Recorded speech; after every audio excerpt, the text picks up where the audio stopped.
Hey guys, it's Lindsay and Sherman from Perfectly Bookish 5. This is my October wrap-up and November TBR. I had a good month this month. I read 18 books. One of those books was a 5-star read, 13 were 4-star reads, one was a 3.5, and 3 of them were 3-star reads. And I keep looking down because I'm looking at my reading journal. 2 were physical books, 6 were ebooks, and 10 of those were audiobooks. 8 books that I read or listened to this month were ARCs, and I'm very thankful to have received those. The Tryst by Sawyer Bennett was my favorite read this month. It was a 5-star read for me. It is the 3rd in the, Bluegrass Empire series, I want to say it's called. And there is some emotional stuff that happens in this book. There is someone who comes back to town who hasn't been there for a while. Her dad dies, and she was really close with this one family who lived there. She had a tough home life, and she would go to this family because that's where she felt welcome. They would bring her in with open arms, and she really didn't make her situation known to this family. She was just over there a lot playing with that family's kids, and eventually she opens up to one of the sons that she is close to in age, and they form a secret relationship. Eventually they want to come out about their relationship, and the day before they decide they're going to tell their families about the relationship, the guy is like, nope, I can't do it anymore. And I am not going to tell you the reason why. It is something you will find out in the book. So then the girl, she goes off to college, I want to say, and she just doesn't come back. So when she does come back, because of her father's death, there is some awkwardness there and trying to figure out why things ended the way that they did. And as the story goes on, a secret is revealed from the past about their relationship, and there is something really sad that goes on in the book. Like, you're rooting for this couple, and then Sawyer throws something huge your way, and yeah, it breaks your heart. But yeah, so that is my favorite read of the month. I listened to Butcher and Blackbird, and it was a 3-star read for me. It just wasn't what I was expecting. I think the hype was so huge that I was expecting a little more. I like the concept, but just couldn't totally connect with the characters. Well, I hope not, because what they do in here is bad, but you know what I'm saying. And yeah, so this was just a 3-star read for me. Will I continue with Leather and Lark? Yeah, I think I will. I finally got to Sink by Ellen Hopkins. This came out August like 28th or something like that. And I love Ellen's books. She writes in verse, which is a fun way to read. This book follows 2 twins who end up getting separated in the foster care system and the different paths they take being separated from each other, and how sometimes you get a good foster home, sometimes you don't. And there's some tough stuff that is covered in this book. One of the other arcs that I really enjoyed, I do have a book review on here about it, so I'm not going to go into too much detail, but Secret Love by Willow Astor. This is the second in the Single Dad's Playbook series, and it was a fun read. There is a teacher and then one of her students' dads, and there's a very awkward meet. They have a meet cute at a grocery store, but then they have a second very awkward meet in there. But you could go watch my video review of that. I also really enjoyed From Here to Eternity by A.L. Jackson.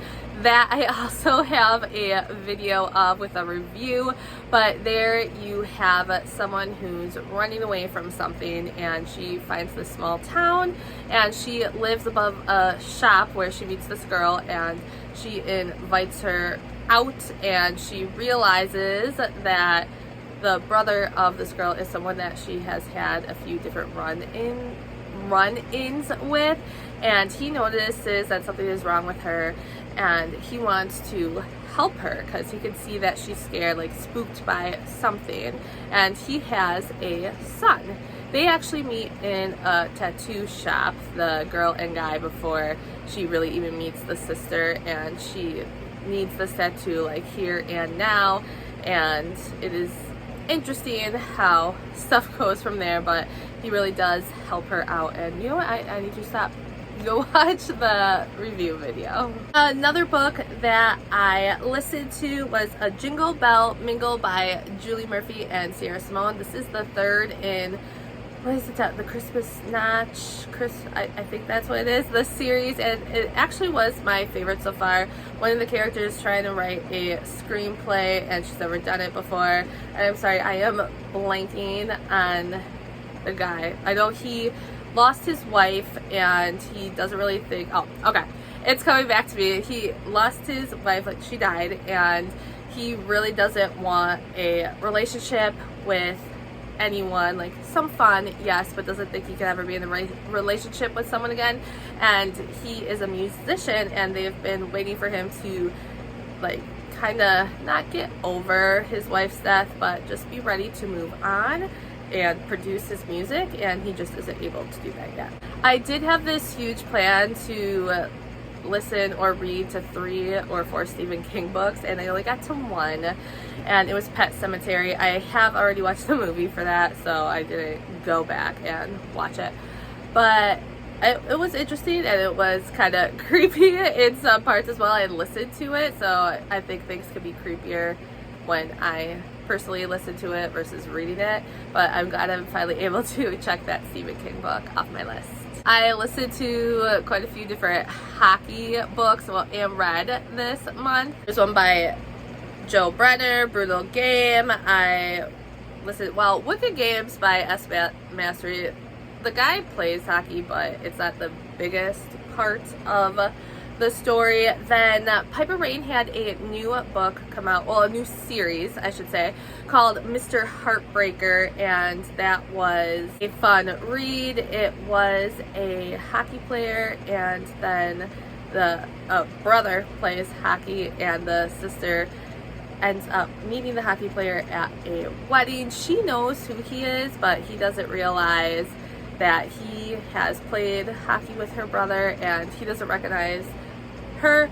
So she's like, I just want to have this night of fun to forget something crazy that had happened with her mom. So she's like, screw it, I'm gonna have fun with him, but stuff progresses from there. Coming out November 5th, not 15th, 14th, November 14th is If You Need Me by Helena Hunting. This is the 3rd book in her Toronto Terror series, and this one was a fun read. You follow Dallas and Hemi. Dallas and Hemi know each other from when they were kids. Dallas wasn't really nice to Hemi growing up. He says like he always did like her, but he was trying to be the cool kid, so he went along with them. And they have a high school reunion coming up. Hemi really doesn't want to go, but she's gonna go because there's this couple who made fun of her, and they're really promoting their engagement, and there's some other stuff going on too. So Dallas is like, I'll go with you, and she's hesitant because of everything that he has done to her, and she agrees to go, but Dallas does something, and it really surprises Hemi, and they have to fake their relationship, but they have feelings that start to grow for each other, so is it really fake? A tough read that I read this month was Shattered Dreams by Natasha Madison. In this story, you start off right away with 2 deaths. There's a group of friends who go out to this house just to have a night of fun together, and they decide to leave to go somewhere else. Well, one of the people in the group wants to leave, and he is that capable of driving. There's a very bad accident, and 2 people die, and there is someone who gets blamed for the deaths that happen, and she ends up leaving town because she just reaches her breaking point and she can't take all the blame anymore, and she also feels some blame for herself. But she does eventually come back to town. Her dad is sick, and her dad doesn't want the brother to tell her, but he does, and she's like, of course I am coming to help. And they have some business where they make their own like beer, whiskey, I can't quite remember the exact drink, but it is having a lot of hardship because everyone in town just associates the family with her, and they're like, we're not going to support this business. The guy in the story lost his girlfriend, and he does blame the main female character in this book, and when he sees that she's back in town, he is pissed, and he lets her know it. I read The Fucking Wrong Number by C.R. Jane. There's some stuff that the male character does in this book that I don't agree with, but it worked with his character, so I was fine. I was going to give it a 4-star read up until chapter 34, and this only has, sorry, that's the epilogue. Where is it? This is 38 chapters, so so close. But immediately what happens in chapter 34, I changed it down to a 3-star rating. So there is a girl. She is struggling to live on her own. She has 2 jobs. She is going to school at night. She was in foster care since she's been 10 years old, and her mom had a very questionable job, and just life was hard for her and still is. She gets a text from a wrong number, and that is how their relationship starts. They have fun going back and forth. Happens to be a hockey player. When he sees her for the first time in person, he turns stalkerish and quite possessive of her. I like that she does not easily give in, like, oh, here's a guy of money, this is like my chance to have a better life.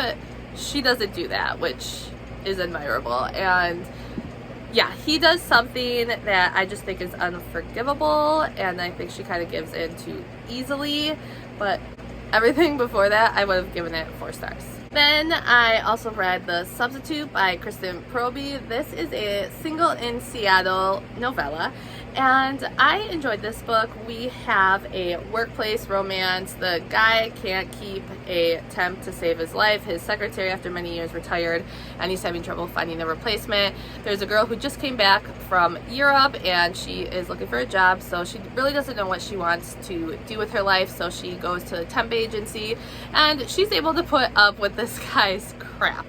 And yeah, they get tension in the workplace. He is oppressed that she can like jab at him, but in a professional way, and no one's ever really talking to him or stood up to him like that before, and stuff progresses from there. October was a good reading month for me.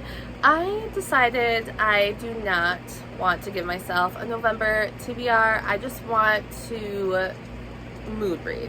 I don't always do that often. I do like to plan some stuff out, especially when I have book signings to go to. I want to try to get books off the list. But I just, right now, in my mental space, I need to just read what I want to read and have fun with it. Because just, you know, life sometimes is busy, gets in the way, gives you a headache. But yeah, I really don't have one single book off the top of my head that I just want to grab and read, so I will have to see. It's been a couple days since I've actually read something, just need a break. But I do have my Thanksgiving break coming up. I have conferences at the end of the month leading into Thanksgiving, and we are there a big chunk of the day. It's like 12 to 8 on a Monday and 4 to 8 on a Tuesday. And parents like come and go, but there are also a lot of big gaps in those times. After I prep everything that I need for the next week, I am able to get a lot of reading done, which is nice. And then I will also have Wednesday, Thursday, Friday, like extra days that I usually don't have to read. So I'm hoping to get a lot of reading done during that time, maybe have a little reading marathon. But yeah, those are my November plans, and let me know your favorite books of October, and if you have any plans for November, any last minute like fall cozy vibes before we go into December and start bringing out winter reads. Alright guys, thanks for watching. I'll see you next time. Bye!